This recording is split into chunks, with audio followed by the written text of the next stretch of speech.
We don't pander to the audience. We would never try to do product placement on this show. That being said, we're placing product here. As NASCAR Mavericks, it's a brand new coffee table book co-authored by Holly Cain and Herb Branham. We've got an advanced copy, and Holly is a great friend of the show. We'll get around to talking about that in just a little bit, Holly. We'll give you some ample time to try to sell some copies just in time for your Christmas wish list. But first off, thanks a lot for being with us. Holly, of course, is a writer right now for NASCAR Wire Service and has written for newspapers and publications all across this grand country of ours. How you doing, Holly?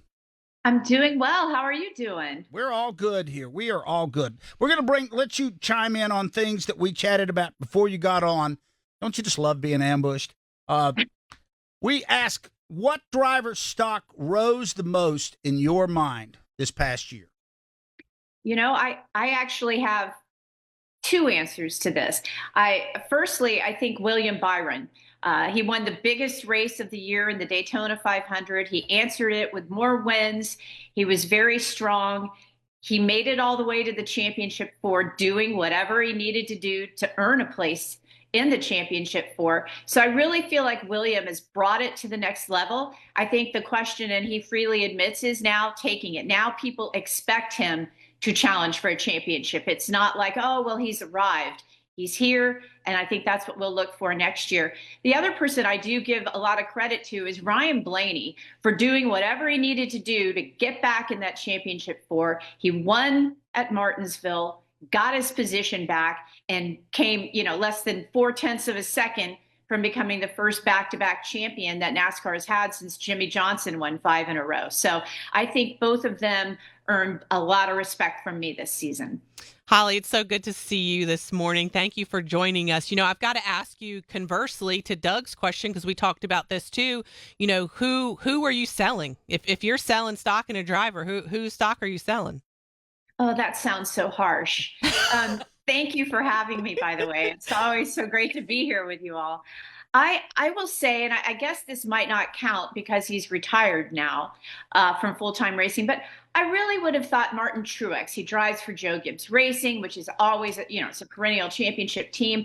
I would have liked to see him raise the bar enough to, at the very least, get a victory in his final season. So I think I would say I was disappointed in that. The other person that I don't know that I would say I was disappointed in him as a driver, but I know that whole team had higher expectations, and that was Ross Chastain. I think he's now somebody that we expect to be in the playoffs and quite frankly, to be somebody pushing for the championship. And he got a race win during the playoffs. Unfortunately, he wasn't in for it to count towards the championship at that point. But I think we'll look to see not only Ross, but I think Daniel Suarez, that whole Trackhouse Racing team, ready to elevate it again next year and get back where we kind of expect them to be.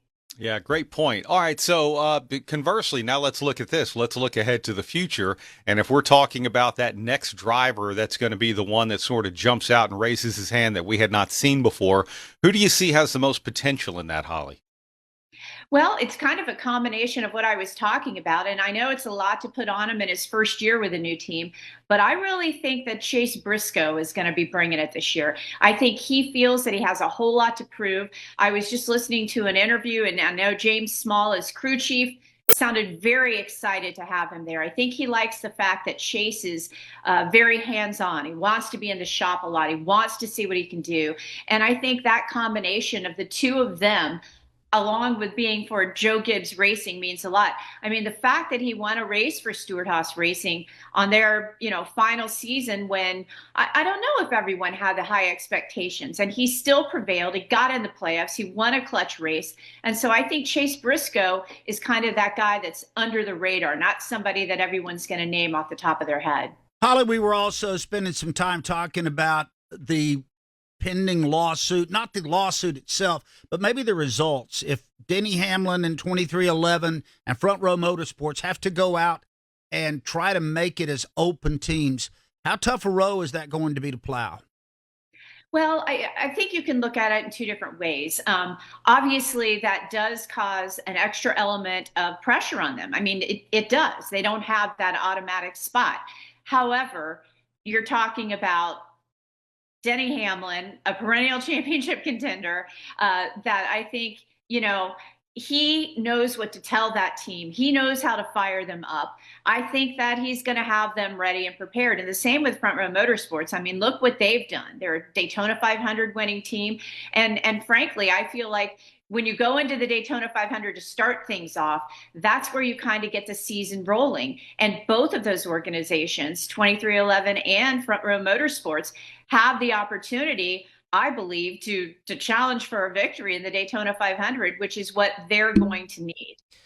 So there's been a little bit over a week since Joey Logano went to victory in Phoenix and claimed his third championship. Since then, there's been a lot of chatter about people saying that maybe this format gave a championship to somebody who was not deserving. I've kind of got a two-part question for you. One, do you think that's fair assessment of what happened? And two, if you had the ability to make any changes to our championship format, would you? And what would they potentially be?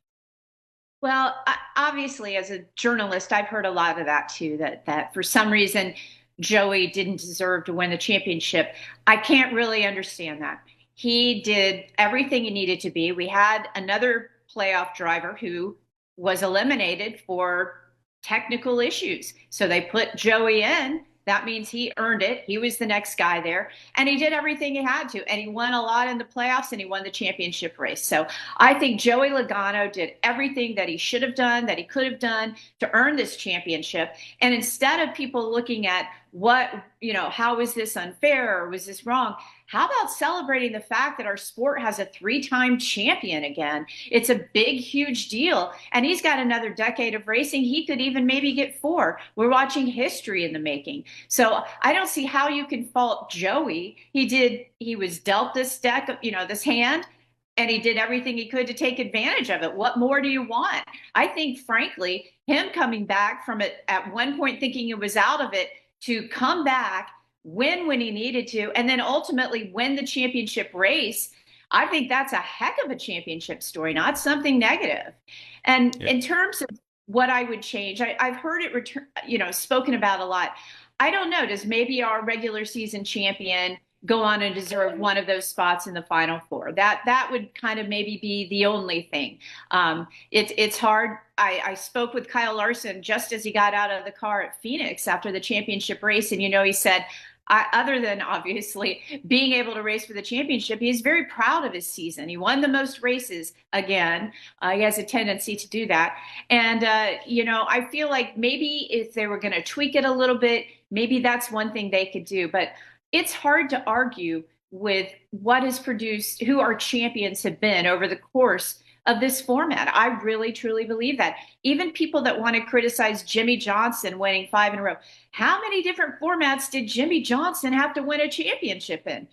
They changed it constantly, and he still won. So I think they're doing pretty well with that. I like the format. Mm-hmm. Instead of, maybe people saying, especially from the garage, let's change the way we crown a champion. Maybe they should look at what Penske's done over the last 3 years, Holly, and say, what do we need to do? Because they seem to have it figured out. Absolutely, Brad. And not only that, they've done it with, 2 drivers. So it's not as if one team has figured it out. That whole organization has. So I agree. That's exactly what I think. Of course, it's easy for me to say that, but, I think that might be an alternative strategy. All right. I want to steal 1 minute of the show here. Quick question, 20 seconds to answer. Why is it that people don't like Joey Logano more than they do? I think it's because Joey Logano doesn't care what anybody else thinks. And people don't really love that attitude, although I do. I kind of admire that about him. I wish I had that skill to not care about what people think all the time.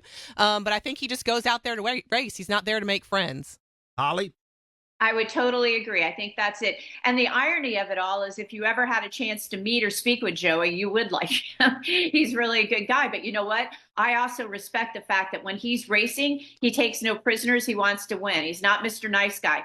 And he's not supposed to be. He's supposed to win races and championships, and he's done a pretty good job of that. Tell us about NASCAR Mavericks. NASCAR Mavericks, I think, is An interesting book. I will tell you, as somebody that's covered the sport for more than 30 years, I learned something from reading it and researching it and writing it. And it's a great book because it's one of those coffee table books, and the chapters are no more than 1 or 2 pages with a whole lot of fantastic photographs in it. So it's one of those, it's not a book that you sit down and read from start to finish, although please do. It's one where you can almost just go through the table of contents and find out something that you might want to read. And I learned a lot.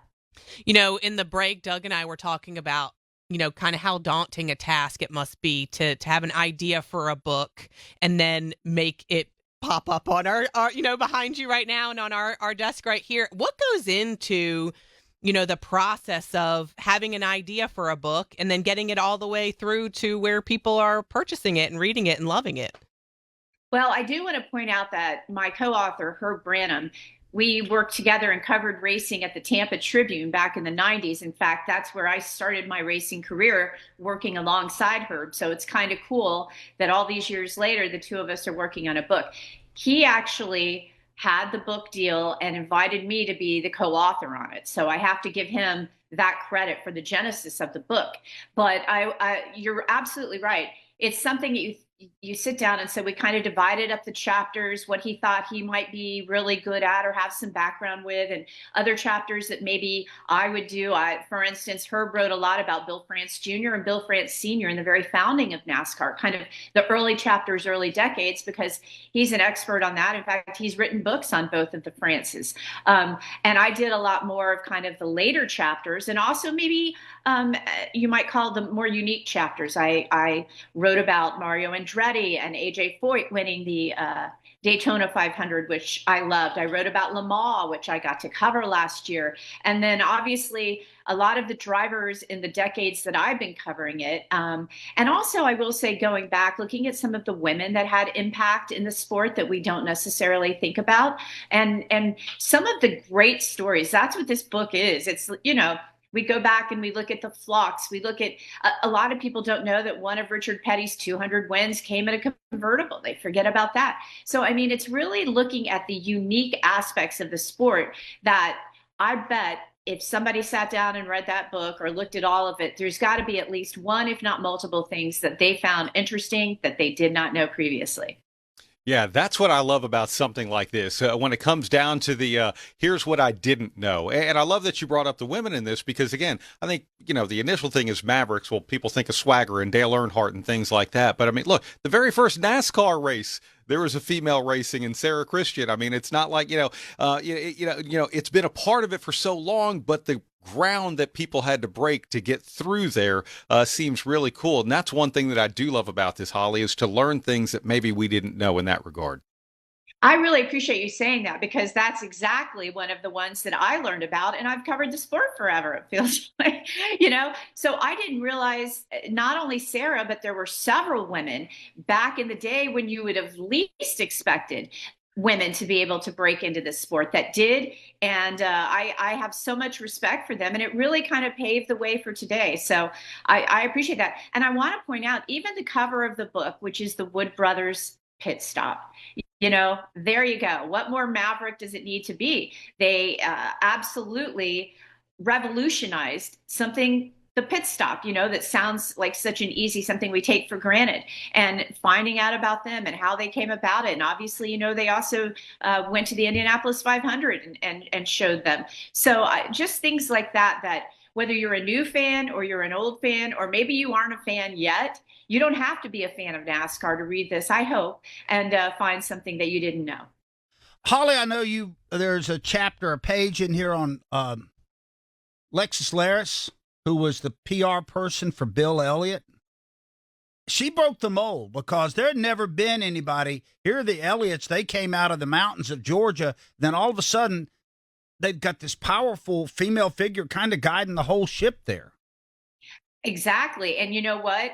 at that time, again, I would argue the role that we now know as a PR person, a public relations specialist that manages the content coming out, helps you get the interviews, really at that point manages the drivers, right? Like, this is what you need to wear here because that's one of your sponsors, that sponsorship relation. So she is an absolute pioneer and very interesting. And it's a name that I hope more people become familiar with. My favorite memory of her was in the Charlotte Motor Speedway Old Media Center, and there was a pizza company that was sponsoring somebody. So they brought in like 25 pizzas, and people ran over and got the press kits out of the packets to use as plates. There you go. And she had to get on the mic and go, "Do not use the press kits as plates." One of the things were like $15 a piece. But, we're media people. We're hungry. Well, I was going to say, one of the things I've learned over the years is you don't mess with the media when it comes to mealtime. But no. No. Well, Holly, I did want to ask you one more question. Obviously, we want people to buy the book, so we don't want to give away too many stories that are in the book. Please go out and buy it. It's a beautiful book. But I did want to ask you, say, 15, 20 years from now, there's a volume 2 of this book that comes out. Who is in the garage right now that you think could potentially end up in a second volume of this book, a couple decades from now? Well, first of all, I hope it's not a couple decades because I want to contribute to it. But, and he's actually wrote an afterword, and he is in this book, but somebody like a Ross Chastain who kind of is willing to do it. How about his team owner, Justin Marks? What an interesting person that wants to climb Mount Everest one day. People, I would argue that a lot of our competitors, our team owners, the people in the pits, even the media and the people running the sport, there's so many fantastic backstories that we don't know. And I think that's something that people would be interested. That's exactly how you get people that may not think that they want to follow the sport, but they read about somebody like that and they're like, well, that's pretty cool if that's what he's doing and that's his background and those are his aspirations. But I definitely think someone like Justin Marks, I think Ross Chastain updated. I think Joey Logano is going to go down as one of the absolute great champions in the sport. And what more of a maverick do you need? He's definitely been a maverick by our definition. NASCAR Mavericks, it's available wherever fine books are sold. Go to Amazon. They've got everything. Holly, good luck with it. Appreciate your time. Thank you guys so much for having me on. I appreciate it so much. Great show, and I'm honored to be here with you. Thank you. All right, keep Holly gainfully employed and go buy a book.